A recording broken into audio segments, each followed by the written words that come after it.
LeBron James is arguably the greatest basketball player and undoubtedly the greatest of this generation, with a career spanning multiple decades and a trio of franchises, with the most points ever scored, 4 MVPs, 4 titles, and 10 times making the trip to the finals.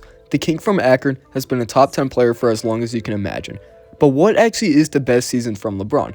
The 2009 year, where Cleveland won 66 games, with Bron winning his first MVP at his athletic peak. Could it be 2013, where Bron nearly won a unanimous MVP while running through the league on his way to the Heat's second consecutive chip? What about 2016, where LeBron and the Cavs came back from a 3-1 finals deficit against the 73-win Warriors? Or 2018, where LeBron dragged a terrible Cleveland team to the finals? LeBron has had a historically great career among any sport, but it is time to rank his 22 seasons. But how should we do it?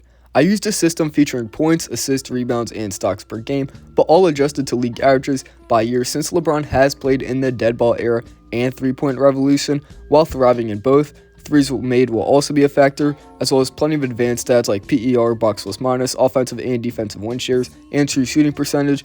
For awards, MVP and all defensive shares will be factored, and for playoff success, playoff wins, playoff PER, and championships will be counted, as well as my personal opinion on each season. For the entire formula, this is it, but onto the rankings. At last is of course LeBron's rookie season. With a score of 11.8007, he averaged career lows in the 3 major statistical categories, as well as in PER, win shares, and BPM. While this has been the only season during his career that he shot below league average true shooting, this isn't to mean that he wasn't a great rookie, as he absolutely was, easily beating out Melo and D Wade for what should have been an extremely competitive Rookie of the Year debate. He was one of just 5 rookies ever to average 25 and 5 across the entire season, and he immediately walked into Cleveland as a very good defender, the best player on the team, and at the very least a top 40 to 50 player in the entire NBA. Currently, this year sits at 21st with 14.4893, though we shouldn't take this as definitive. The playoff stats were set at 0 since the Lakers are 10th in the West, but they are just a game back from the 5th seed. Bron also usually starts out very slow, since his slower start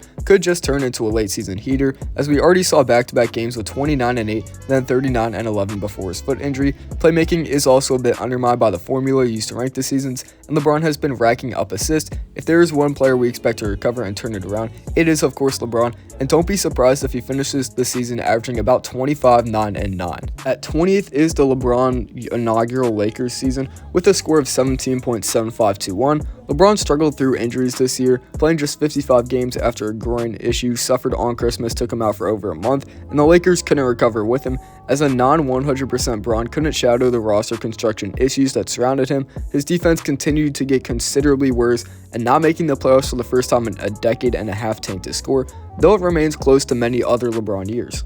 19th is the 2022-23 season at 18.0928, which feels a bit too low. The Lakers took a huge jump after the trade deadline, jumping to the 7th seed and making the conference finals as a huge underdog, even scoring 30 in a closeout win over rival Steph Curry and the Warriors. What gave him such a low score was an average true shooting percentage, despite averaging 29 points and 2 threes a game.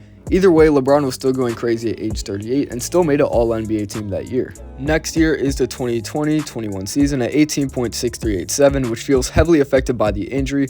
LeBron was the MVP favorite before an ankle injury that would keep him out for nearly the entire second half of the season. The Lakers were devastated by injuries that whole year, including one that hit AD, and Bron wasn't fully healthy in the playoffs, as the Lakers would narrowly be eliminated by Phoenix.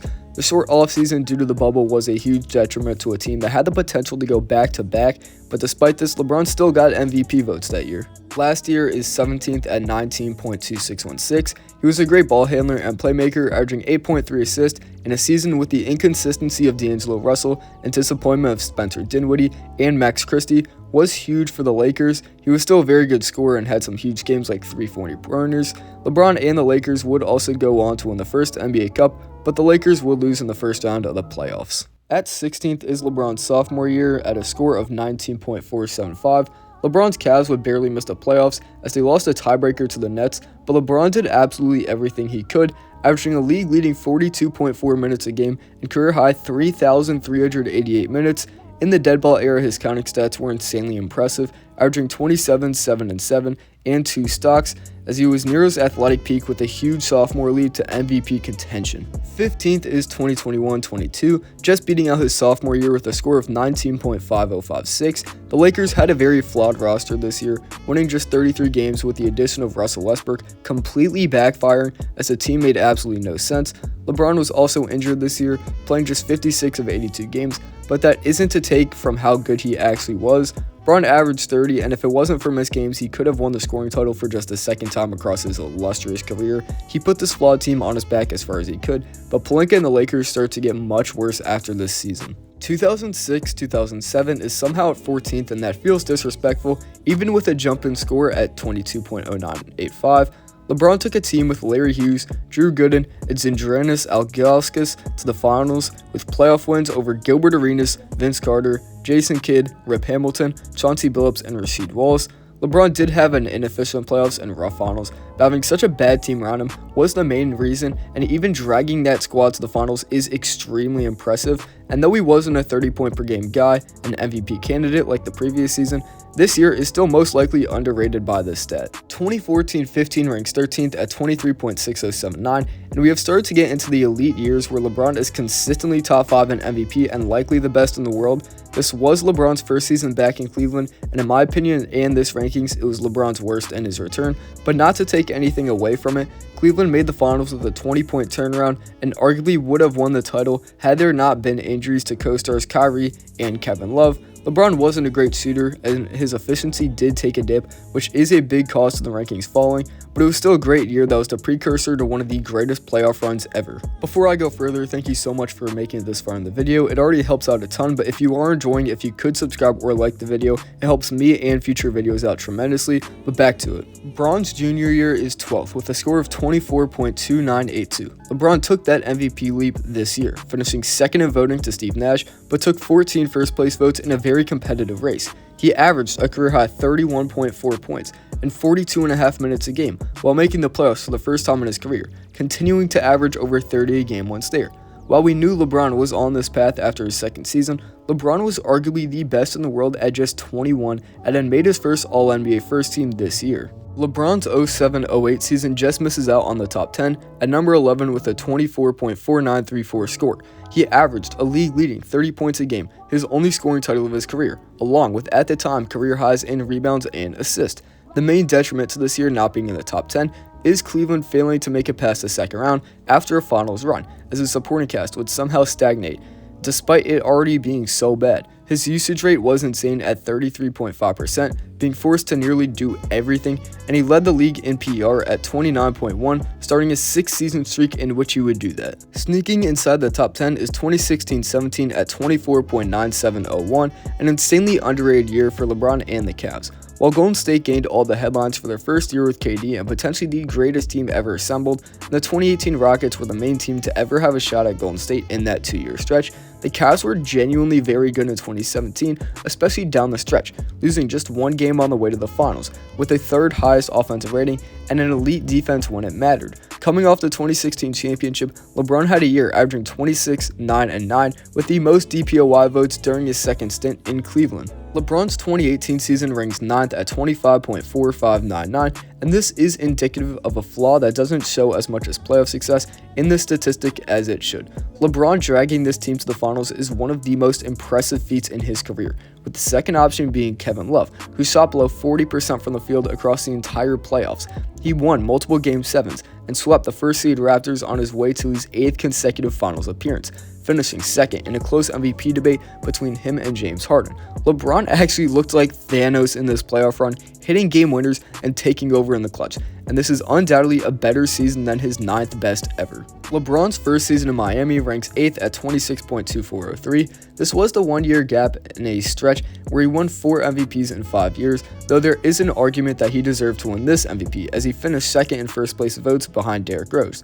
This season, LeBron took on the villain title, but faltered in the playoffs after an insane season of hype. LeBron struggled to fully take the 1A role from Dwayne Wade because he knew that this was Wade's franchise even though LeBron was better, and this was the only season LeBron wouldn't get a first place vote for Defensive Player of the Year from 2008 to 2014. LeBron had one of the worst series from a superstar ever in the finals against the Dallas Mavericks, and personally I think his 2018 season is better than this one. LeBron's 2020 year ranked 7th with a score of 26.516. It is by far the best season of his Lakers tenure. He took the role of point guard in the bubble. Bron and AD ran through the playoffs with an average of 27.6, 10.8 boards, and 8-point assists from Bron. It was the first time that had ever been done on a championship-winning team. The break definitely helped, but this was a championship team either way, with the Lakers finishing at a 60-win pace and LeBron finishing second MVP voting to Giannis. And with everything going on in the world that year and the death of Kobe Bryant, it was a special season for LeBron and the Lakers. LeBron's 2016 season ranked as the best during his second Cavs tenure and 6th total with a score of 27.0621. He had a very good regular season, finishing 3rd in MVP voting, and was dominant inside and great from the mid-range, leading Cleveland to 57 wins, but the story of the year is of course the finals, something that I could not give an individual rating for, though I did give this season a 4 out of 4 in my personal opinion. LeBron and the Cavs became the first and still only team to ever erase a 3-1 deficit in the NBA Finals, and doing it against the 73-win Warriors squad, finally bringing a title to the land. The final season of LeBron's Heat tenure in 13-14 slides into the top 5 at 28.6075. A very big misunderstanding among most fans is that this Heat team was still a super team, but the supporting cast had declined massively by this point, with an injured 32-year-old Dwayne Wade, who would never make an All-NBA team after this previous season, and Chris Bosh, who was a shell of himself. LeBron still managed to lead this team to the finals, including beating the 56-win first-seed Pacers in the conference finals. Bron finished second in MVP voting and took a huge load for this team. LeBron's 09-10 season is the lowest of 4 with a score of 30+ at 30.017. He won a back-to-back MVP, nearly averaging 30 points a game while putting up a then-career high.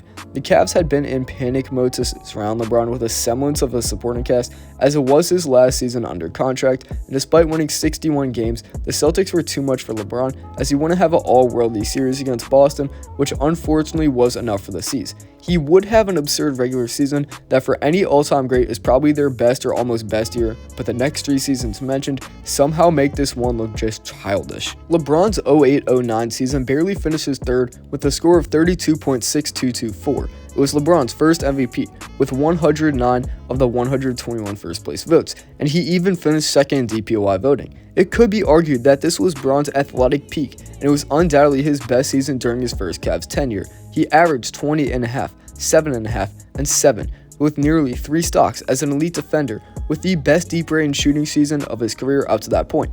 He could drive inside and get literally anything at will in the paint. At 24, he still had the athletic ability of any basketball player on the planet, but was smart enough to use his athleticism and body in a great and smart way. Cleveland won 66 games, while LeBron led the league with then-career highs in PER, which would finish as his career high and the most from 1988 to 2019, and also offensive win shares and a still career high total win shares at 20.3, box plus minus at 13.2, and value over replacement player at 11.8. The Cavs would meet their match in the conference finals with an elite rim defender in Dwight Howard, and the terrible supporting cast wasn't enough, but it was still a historic season from LeBron, and many argue that this is the best ever of his career. LeBron's 2011-12 season barely takes second with a score of 32.8439.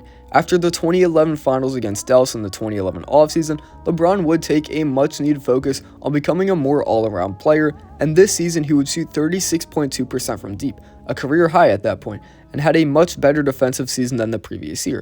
And offensively, he took the reins from Wade, becoming the clear first option.